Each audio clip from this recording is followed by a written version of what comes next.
We are called to be busy in the business of saving souls, which means we need to run from one life and run to another.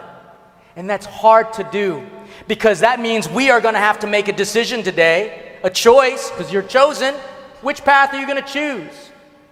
Am I going to still be with those people who do me great harm spiritually by doing bad things, whether it be gossip, whether it even be something completely immoral, physically, emotionally, or spiritually immoral? And that's why I need to run to Jesus. It's not easy to do, because we have a ton of excuses. You know what the biggest excuse is that I had when I was growing up? Not physically, that is, but when I was younger and trying to figure out what God might be calling me to. I knew He was calling me to the priesthood very early in my life, but I was like, no, thank you. My brother should be the priest. He's the nice one in the family. Besides, I grew up not really doing priestly things. I grew up in the 80s. You know, that's a beautiful era. When Michael Jackson was still black and Madonna was still a virgin. It was just a great time. But I was too busy doing other things and being completely distracted. And here's the real reason why I didn't want to be a priest. I wasn't ready for it. But you know what's really interesting about this vocation, this call, which you have one too, even if you're not going to be a priest, is that you heard Mark Hart say it last night. It is not about when Jesus is going to come on Saturday night. No, because Jesus is with us right now, and He's going to be perfectly with us right now. Please don't wait until tonight to give yourself to God. Give yourself to God right now. But the problem is we're going to say, I'm not ready. I'm not ready. I'm not good enough. No kidding. So when will be a good time? And so we'll busy ourselves to distract ourselves so that we'll never have time. You know who else was busy? You know who else wasn't ready? The Jewish people. Proven through a very important symbol, which I love so much. It's the symbol of food. Because food, in this case, was unleavened bread, wasn't it? They had to make it very clear, very specific. Unleavened bread. That meant that it wasn't quite finished rising yet. And we can be so impatient, we sometimes don't even wait for the chocolate chip cookies to bake. We eat the dough raw. That's what it was going to kind of be like. Senza sugar, butter, and chocolate chips. But they were going to eat the unleavened bread. In fact, they had to bake the unleavened bread because they were, quote unquote, on the run, away from slavery and a life of grace. You can see how they're moving. They are busy trying to find God, leave slavery, to the point where the leaven didn't even kick in just yet. You know what that means? They weren't ready. They weren't ready. But God called them anyway. You today may be saying, I wasn't even ready to come on this trip. I'm not spiritually prepared. I'm not really ready to give my life to Christ. Guess what? You're the perfect candidate that God calls. The reason why you're here is not because you are ready. This ain't a hotel for saints, folks. This is a hospital for sinners, folks. And the reason why you want to be healed, the reason why you want to be healed is not because you are already healed. It's because you're broken. And therefore, God wants to call you out of this life and into another one. And I realize that you might not be ready, but that's okay. God is very patient.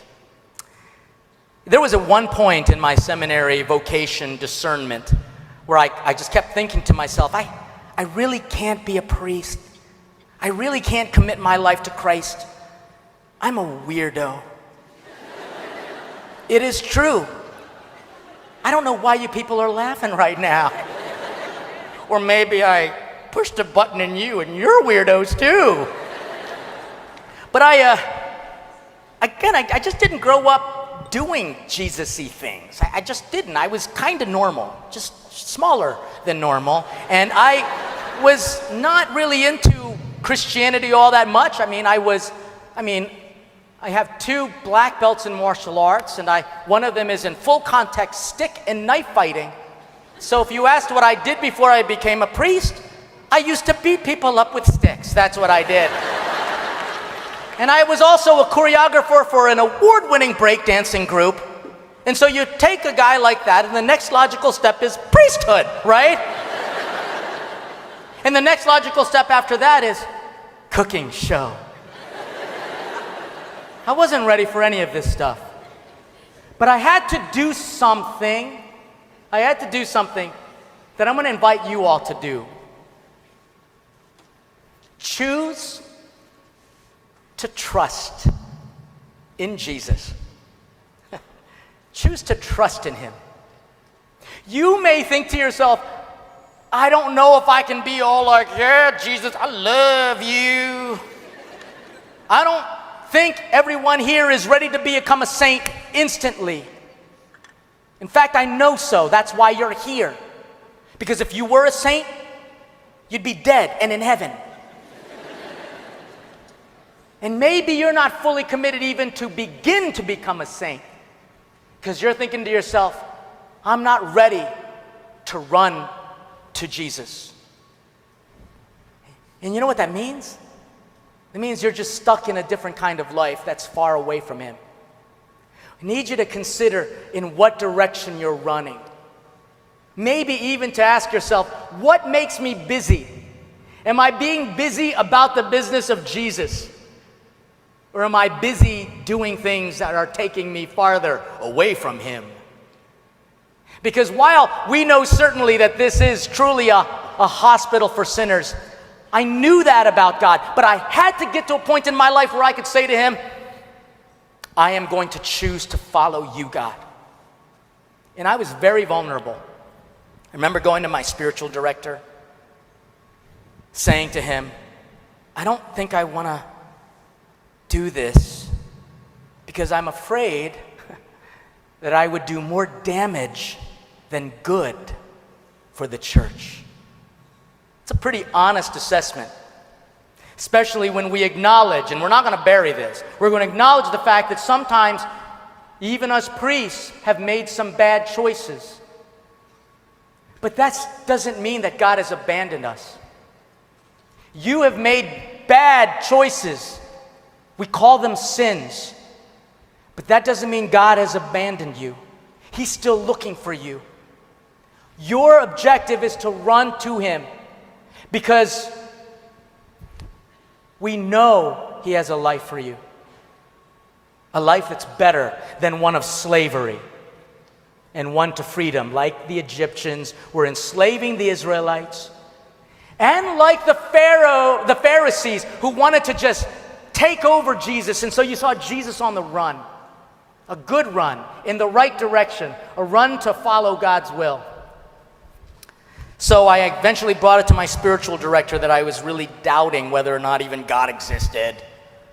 I was doubting whether he was calling me to be a priest. I could barely fit in vestments, for God's sakes. And I'm kind of weird, and priests are supposed to be, and I'm kind of not like that all the time.